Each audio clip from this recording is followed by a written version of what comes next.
OK S2I. C'est le podcast pour tout savoir sur S2I.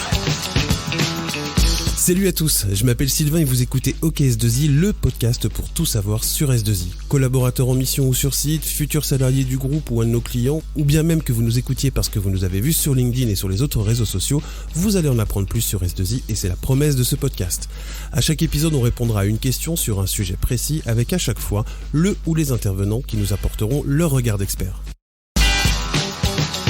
Pour ce nouvel épisode, on va commencer une nouvelle série et je poserai la question c'est quoi S2I ? Chaque invité nous donnera sa vision de S2I à travers son expérience et son vécu.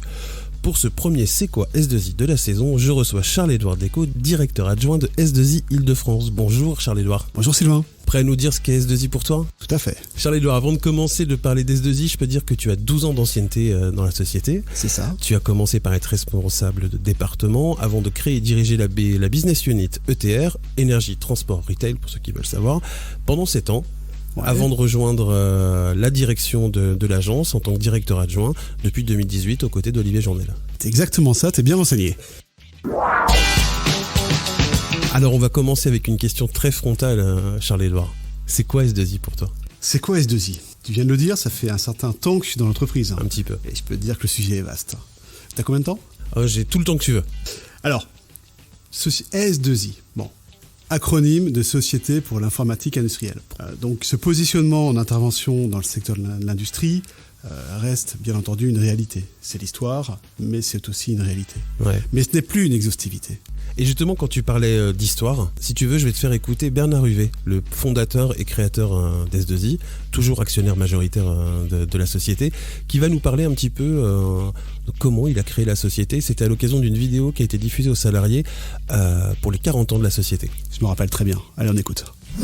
Alors, comment j'ai créé S2I ? Je dirigeais un service d'automatisation des usines.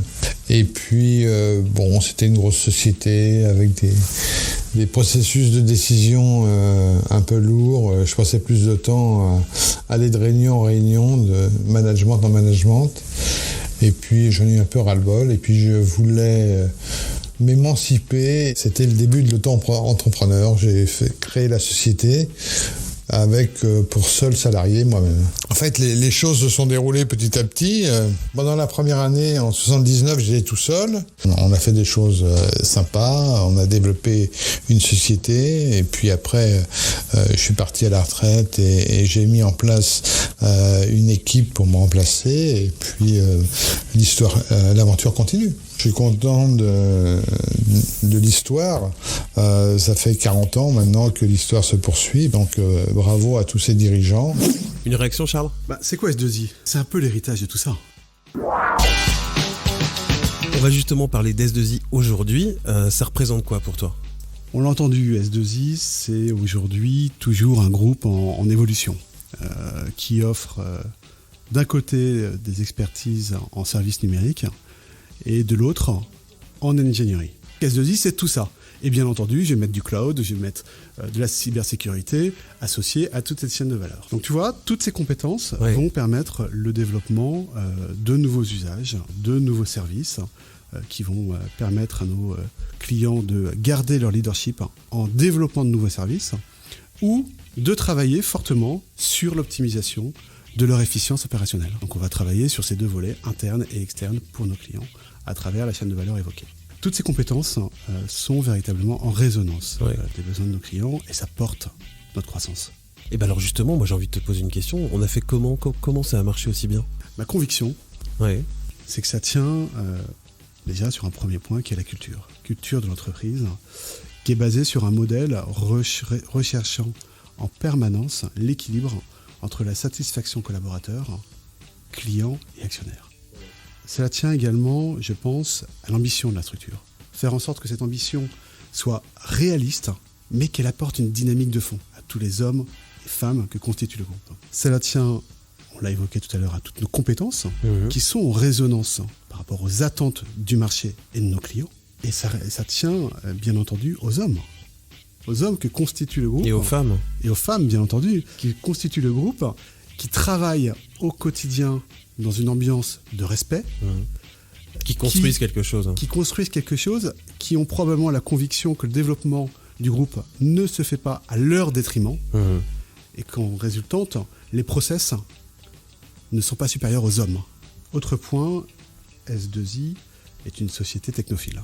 L'ingénieur est au centre. Nous avons lancé il y a quelques années un mouvement qui s'appelle Fungenieur. Le fameux mouvement Fungenieur. Le mouvement Fungenieur. L'ambition est simple.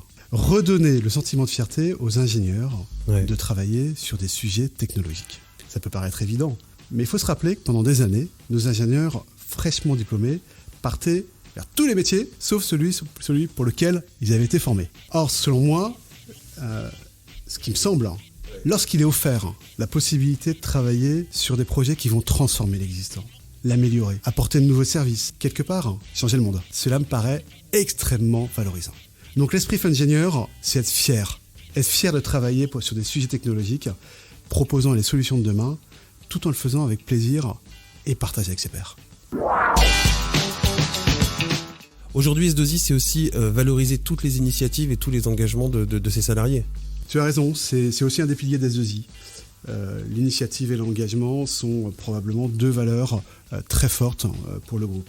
La volonté est d'apporter à tous un cadre de travail épanouissant pour le développement de leurs compétences et bien entendu de leur carrière. Cette volonté, elle se matérialise aujourd'hui par notre labellisation Great Place to Work. S2I, c'est une Great Place to Work. Alors c'est bien, c'est probablement le fruit de tout ce qu'on met en place pour que nos collaborateurs puissent grandir dans un environnement bienveillant. Ça prouve certaines choses, effectivement, à travers une enquête directement aux salariés qui est envoyée au mois de novembre tous les ans, je crois. Et tous les ans, on se remet en danger. Après, c'est pas parce que nous le sommes aujourd'hui qu'on le sera demain, ouais, effectivement. Cette labellisation, c'est un concours. Cela doit véritablement nous pousser à nous remettre en cause perpétuellement, à chercher à adapter l'entreprise, à adapter également notre management, à chercher à promouvoir ou à accélérer tout ce qui est lié à l'intelligence collective, à faire en sorte que le management soit accessible et surtout qu'il respecte ses engagements, qu'il travaille à améliorer le bien-être et bien entendu à adapter les conditions de travail. Sur ce dernier point, nous avons et nous investissons beaucoup pour améliorer nos outils, proposer nos collaborateurs des locaux modernes où on a plaisir d'être ensemble et travailler sur l'équilibre de la vie perso, un meilleur équilibre, vie perso, vie pro, en proposant notamment, dès que c'est possible, dès que le cadre le permet. Tu parlais tout à l'heure des conditions de travail et des locaux modernes qu'on peut proposer aux collaborateurs. Je crois qu'à IDF, vous êtes en train d'investir des nouveaux locaux, justement. Est-ce que la prise en compte des conditions de travail, je pense à l'aménagement, le mobilier, la déco aussi, c'est important pour quand vous choisissez des locaux, quand vous les aménagez ? C'est même l'axe central. Ouais. Bien entendu, on y est pour travailler, mais on pense au bien-être. Comment faire en sorte qu'ils puissent, à travers ces locaux, y avoir une place du village et faire en sorte que celle-ci soit l'endroit où on puisse tous se réunir, travailler sur notre esprit créatif, travailler sur notre plaisir d'être ensemble, y mettre une salle de sport quand la place se permet. Des lieux de rencontre et d'échange entre collaborateurs sur le lieu de travail. C'est l'ambition. Et je crois d'ailleurs que dans toute la France, toutes les agences ont commencé à investir sur des nouveaux locaux. Je pense à Toulouse par exemple, à Nantes. Nantes, Bordeaux, la liste est longue. Globalement, je pense que la plupart des agences sur ces 2-3 dernières années ont changé de locaux pour offrir toujours plus à leurs collaborateurs. Allez faire un tour sur le LinkedIn du groupe S2I, vous verrez un peu tous ces locaux qui sont mis en avant. On vient de parler de l'initiative et de l'engagement. Un autre pilier d'S2I, c'est aussi le développement des compétences. C'est central pour faire grandir nos équipes, pour générer de l'expertise dans cette période de pénurie d'ingénieurs. On a mis en place de nombreux leviers pour aller continuellement générer, développer de nouvelles compétences. De très nombreuses initiatives ont été mises en place. Ça passe par exemple par le développement de labs internes, de labs sur différents environnements, différentes technologies. Je peux évoquer le Cyberlab qui est mis en place depuis plusieurs années maintenant. Sur la cybersécurité. Sur la cybersécurité, c'est un environnement où des jeunes ingénieurs peuvent se former selon différents scénarios d'attaque-défense à des techniques liées à la cybersécurité. En situation réelle. En situation réelle. Il y a plein de scénarios, plein d'environnements technologiques qui sont regroupés sur un lab. Et c'est très apprécié, très formateur, et même publicité par nos clients. On s'appuie également, bien entendu, sur des académies internes, sur des centres de formation internes.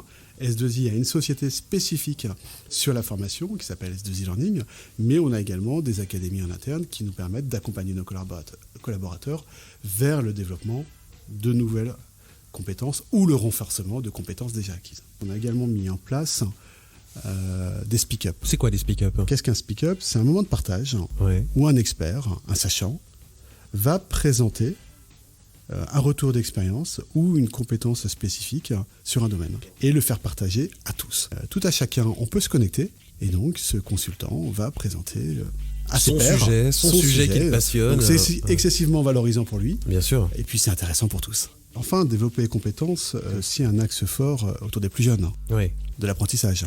Tous les ans, S2I accueille de très nombreux stagiaires sur toutes les fonctions d'entreprise. Bien entendu, sur de très nombreux stages pour les fonctions techniques, mais on va en retrouver également sur les fonctions commerce, sur les fonctions administration. On en parlera, je crois, dans un prochain épisode du podcast. Ces jeunes, on les accompagne également parce qu'on a de nombreux partenariats avec des écoles où on intervient également, certains de nos experts peuvent intervenir dans l'accompagnement du parcours académique de ces écoles. Cette formation se positionne également sur des programmes de reconversion vers les métiers du numérique. Comment accompagner des personnes qui ont fait une filière technologique qui offre peu de débouchés, comment les accompagner vers les métiers du numérique. Tu parles de reconversion dans les métiers du numérique, donc la question que j'ai là tout de suite, c'est S2I joue presque un rôle social, comme d'ailleurs n'importe quelle autre société. Là, on va plus loin qu'S2I. Tu as compris ? Je pense qu'S2I se développe sur tous les aspects, économique, empreinte sectorielle, expertise. Mais tout cela doit se faire dans une approche responsable auprès de nos clients et de nos collaborateurs. Responsable auprès des clients et des collaborateurs, ok, mais une société aujourd'hui doit être responsable dans le monde dans lequel elle évolue. Et même au-delà. Pour moi, S2I est un acteur intégré à son monde, se doit d'être un acteur intégré à son monde. Donner du sens à ses activités, bien entendu au quotidien de ses équipes, en contribuant à la transformation durable de son propre écosystème. Ces points passent notamment par des actions de préservation de l'environnement. Dans notre quotidien chez S2I, on va travailler sur différentes actions de valorisation des déchets, remboursement à 100% du titre de transport en commun, des actions citoyennes. Tout ça va dans un objectif global.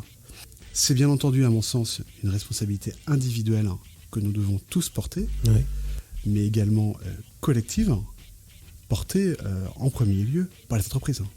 Pour moi, S2I se doit d'être engagé d'un point de vue sociétal, on vient de le voir, mais également d'un point de vue social, en étant un acteur inclusif. Qu'est-ce que tu entends par inclusif ? Par exemple, c'est promouvoir l'intégration des personnes en situation de handicap, promouvoir l'égalité homme-femme. Sur ce dernier point, les métiers de l'ingénieur, notamment dans le numérique, sont trop souvent en présence de... C'est très masculin. C'est très masculin. Trop. En tout cas, l'équilibre n'y est pas. On travaille, par exemple, on est fortement impliqué dans une association qui s'appelle Elle Bouge, qui a pour ambition de promouvoir les filières techniques auprès des jeunes femmes. C'est un sujet de fond et c'est un sujet d'engagement pour S2I. On arrive à la fin de l'épisode, Charles-Édouard, et je me pose une dernière question. Pourquoi S2I et pas une autre ? C'est probablement une question que se posent toutes les personnes qui nous rejoignent, et elles sont nombreuses. Tu sais que 30% de notre recrutement est réalisé via la cooptation ? Oui, bien sûr. Ouais. C'est énorme. C'est un chiffre très important dans le monde des ESN. Pour revenir à la question initiale, une partie de la réponse se trouve dans tout ce que je viens d'évoquer préalablement, qui représente pour moi un supplément d'âme. Et c'est important. Je pense que S2I a ce supplément d'âme qui fait que, comme moi, on y reste parfois plus de 10 ans. Et également parce que cette société, j'en suis convaincu, a une forte volonté d'être en mouvement permanent, de s'adapter à ses enjeux, à ceux de ses clients, et bien entendu aux attentes de ses collaborateurs et de ses futurs collaborateurs. Merci beaucoup Charles-Édouard d'avoir répondu à nos questions pour cette série d'épisodes qu'on va lancer. C'est quoi S2I ? Merci de nous avoir donné ta vision d'S2I. Merci à toi, Sylvain. Retrouvez-nous sur Twitter, Instagram, S2I_IDF. Pensez à vous abonner sur vos plateformes de podcast, c'est gratuit, comme ça vous serez au courant de tous les prochains épisodes. Les salariés S2I Île-de-France ont même le droit à un bonus car ils peuvent nous écouter directement sur l'application NR que Charles-Édouard tu as déjà installé, j'imagine. Dès le premier jour. Si vous avez des idées de thèmes pour l'émission, n'hésitez pas, communication-idf@s2i.fr. Rendez-vous dans 15 jours. Salut!